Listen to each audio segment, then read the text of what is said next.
Hello everyone, आज हम शुरू करने वाले हैं सेकंड क्लास इंग्लिश के यूनिट 5 के चैप्टर नंबर 2 का लास्ट पार्ट जो हमारा बाकी रह गया था। शुरू करते हैं। समथिंग न्यू, कुछ नया। Scene, a classroom setting, students of class 2 enter the classroom. एक क्लासरूम का सीन है। Students of class 2 enter the classroom. Class 2 के स्टूडेंट क्लास में एंट्री करते हैं, दाखिल होते हैं। There is an unfamiliar object. Unfamiliar का मतलब होता है अनजानी, अजनबी। ऑब्जेक्ट का मतलब होता है चीज़। एक अनजानी चीज़ रखी हुई थी on the teachers table. Teacher की टेबल पर एक अनजानी चीज़ रखी हुई थी। एवरीवन इज़ क्यूरियस, हर एक क्यूरियस था, हर एक जानने की इच्छा रखता था कि ये चीज़ क्या है। अंशिका ने कहा, hey look at this, pointing at the object. Anshika ने उस चीज़ की तरफ इशारा करते हुए कहा कि इसको देखो। जोया ने कहा, does it belong to our teacher, क्या ये हमारे टीचर की है। रोहन ने क्वेश्चन किया, बट वॉट इज़ इट, मगर ये है क्या, लेकिन ये है क्या चीज़। तेजस ने कहा, it looks like a bicycle to me, ये मुझे एक साइकिल की तरह लगती है। But it has only one wheel, लेकिन इसका सिर्फ एक ही पहिया है, एक ही व्हील है। भाविया ने कहा, and it has no handle, और इसमें कोई हैंडल भी नहीं है।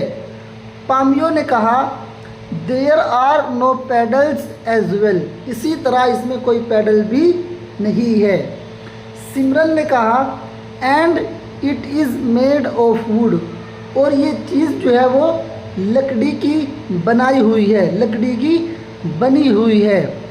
भाविया ने क्वेश्चन पूछा, why is there a thread on it, इस पर एक धागा क्यों है, यानी इस चीज़ के ऊपर एक धागा क्यों है। जोया ने कहा, आई डू नॉट नो, मैं नहीं जानती। मे बी, शायद। We should ask the teacher, हमें टीचर से पूछना चाहिए, शायद हमें टीचर से पूछना चाहिए।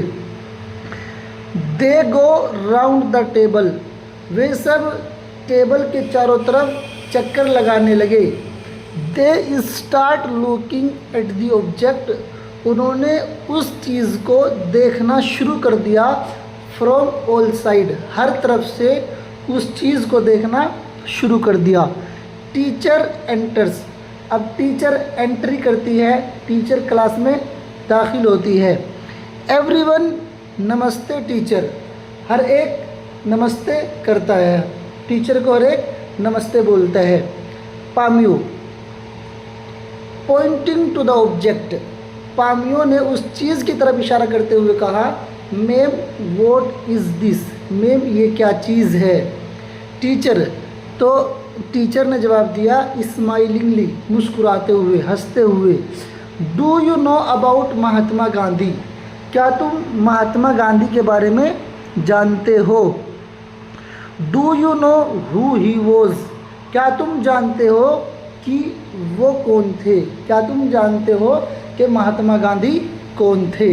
जोया ने आंसर दिया, ma'am Mahatma Gandhi is the father of the nation, Mahatma Gandhi father of the nation थे, यानी इस नेशन के वो फादर थे, राष्ट्रपिता थे। टीचर ने कहा, राइट, ठीक, यानी तुमने ठीक जवाब दिया।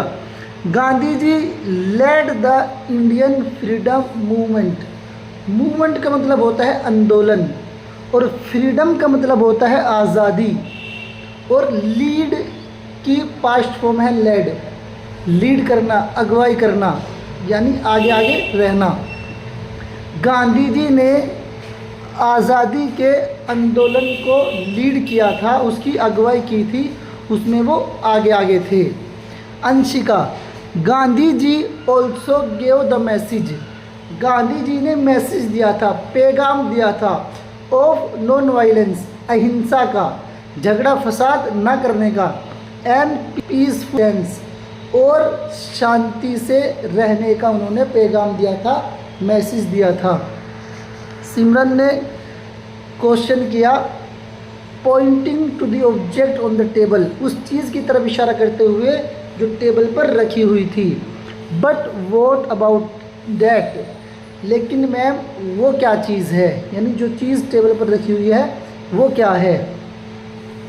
टीचर, तो टीचर ने उसका आंसर दिया, pointing to the object on the table, उस चीज़ की तरफ इशारा करते हुए आंसर दिया जो टेबल पर रखी हुई थी। This object was very dear to Mahatma Gandhi, ये चीज़, ये ऑब्जेक्ट महात्मा गांधी को बहुत प्यारी थी, ये चीज़ महात्मा गांधी को बहुत प्यारी थी। इट इज़ कॉल्ड द चरखा, इसका नाम चरखा है, और स्पिनिंग व्हील, इसको स्पिनिंग व्हील भी बोलते हैं। स्पिनिंग का मतलब होता है घूमना और व्हील का मतलब पहिया, यानी घूमता हुआ पहिया, इसको हम हिंदी में बोलते हैं चरखा। तो रोहन ने क्वेश्चन किया what is it used for, इसका इस्तेमाल कैसे होता है, इसका इस्तेमाल क्या है, किस लिए इसका इस्तेमाल किया जाता है।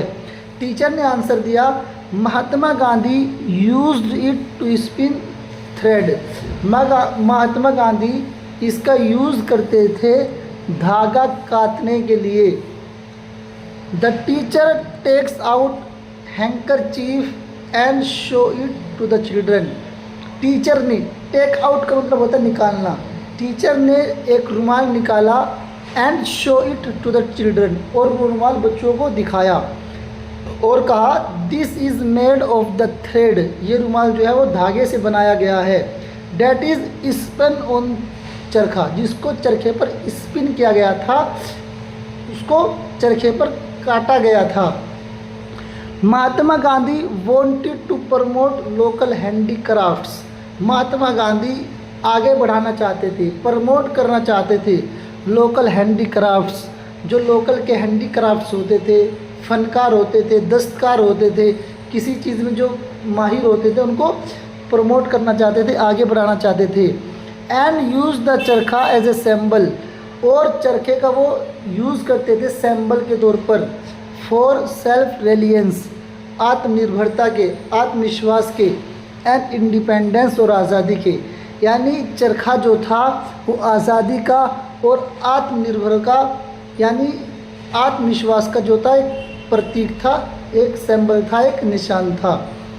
Today a guest will join us, आज एक मेहमान हमारे साथ जुड़ेंगे। He will show you how to spin the charkha, और वो तुमको दिखाएंगे कि चरखे को किस तरह स्पिन किया जाता है, किस तरह चलाया जाता है, घुमाया जाता है। All children clap with Joy, तमाम बच्चे खुशी से तालियां बजाने लगे। Next, match the fruits, fruits को मैच करो, टू द ट्री, उस पेड़ के साथ, दे ग्रो ऑन, जिस पर वो उगते हैं। बनाना को हम मैच करेंगे बनाना ट्री से, कोकोनट को कोकोनट ट्री से, इसी तरह हम एप्पल को मैच करेंगे एप्पल ट्री से, जो दूसरे नंबर पर है। ग्रेप्स, ग्रेप्स को हम मैच करेंगे ग्रेप वाइन, वाइन इसलिए आया क्योंकि अंगूर जो होता है वो पेड़ पर नहीं उगता, पेड़ पर नहीं लगता, बल्कि अंगूर की बेल होती है, इसका ट्री नहीं होता। और मैंगो को हम मैच करेंगे मैंगो ट्री से। यहाँ पर कुछ फेस्टिवल दिए गए हैं, हम उनके बारे में जानेंगे।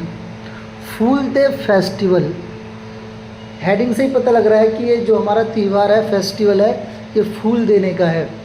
This is a festival of flowers, ये फूलों का त्यौहार है, फूलों का फेस्टिवल है। This festival marks the beginning of spring, ये फेस्टिवल अलामत है, निशानी है, द बिगिनिंग शुरू होने की, ऑफ स्प्रिंग वसंत के मौसम के, मौसम बहार के शुरू होने की अलामत है। यानी जब स्प्रिंग का मौसम, वसंत का मौसम शुरू होता है, तब ये त्यौहार मनाया जाता है। सेलिब्रेट किया जाता है। Children collect different kinds of flowers, बच्चे कलेक्ट करते हैं, जमा करते हैं अलग अलग तरह के फूल, अलग अलग किस्म के फूल जमा करते हैं। दे गो टू द हाउसेस, और वो घरों में जाते हैं, नियर देयर होम, अपने घर के पास। दे ऑफर फ्लावर्स, वो फूल देते हैं, टू द एल्डर्स, बड़ों को, वो अपने से बड़ों को फूल देते हैं। समटाइम्स दे कीप फ्लावर्स, कभी कभी वो फूलों को रख देते हैं, ऑन द डोर स्टेप, दरवाजे पर। The elders give them rice and jaggery, बड़े लोग भी उनको बदले में चावल देते हैं और जैगरी, गुड़ देते हैं।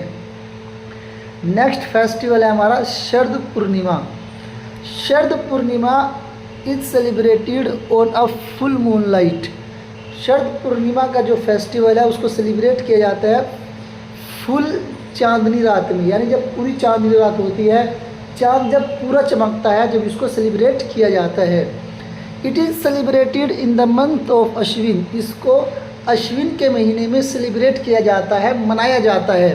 अश्विन का महीना जो है वो सितंबर अक्टूबर के महीने में इसको सेलिब्रेट किया जाता है। The weather is generally pleasant, इन महीनों में मौसम जो बहुत अच्छा होता है, बहुत सुहावना होता है। Sharad Purnima marks the ending of the monsoon season, Sharad Purnima का जो त्यौहार है वो अलामत है ख़त्म होने की, ऑफ द मानसून सीज़न, बरसात के मौसम के ख़त्म होने की अलामत है। Aadi Perukku, Aadi Perukku is a Tamil monsoon festival.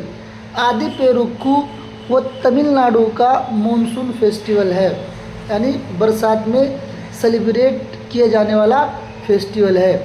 It is celebrated in the आदि मंथ, इसको आदि के महीनों में सेलिब्रेट किया जाता है। आदि के महीने कौन कौन से हैं? जुलाई अगस्त, यानी आदि पेरुक्कू का जो फेस्टिवल है इसको जुलाई और अगस्त के महीने में सेलिब्रेट किया जाता है। People worship the river Kaveri, लोग पूजा करते हैं कावेरी नदी की, कावेरी नदी जो है उसकी वर्शिप करते हैं, उसकी पूजा करते हैं। फार्मर्स प्रे, किसान प्रार्थना करते हैं फॉर अ गुड हार्वेस्ट, अच्छी फसल की, किसान अच्छी फसल की प्रार्थना करते हैं। पांग Lhabsol, Pang Lhabsol, Pang Lhabsol is a festival of Sikkim, ये सिक्किम का फेस्टिवल है, सिक्किम का त्यौहार है। This festival is celebrated in the month of August और सितंबर, इस त्यौहार को सेलिब्रेट किया जाता है, मनाया जाता है अगस्त और सितंबर के महीने में। Mount Kanchenjunga is worshipped on this day, इस दिन पहाड़ कंचनजुंगा जो है उसकी पूजा की जाती है।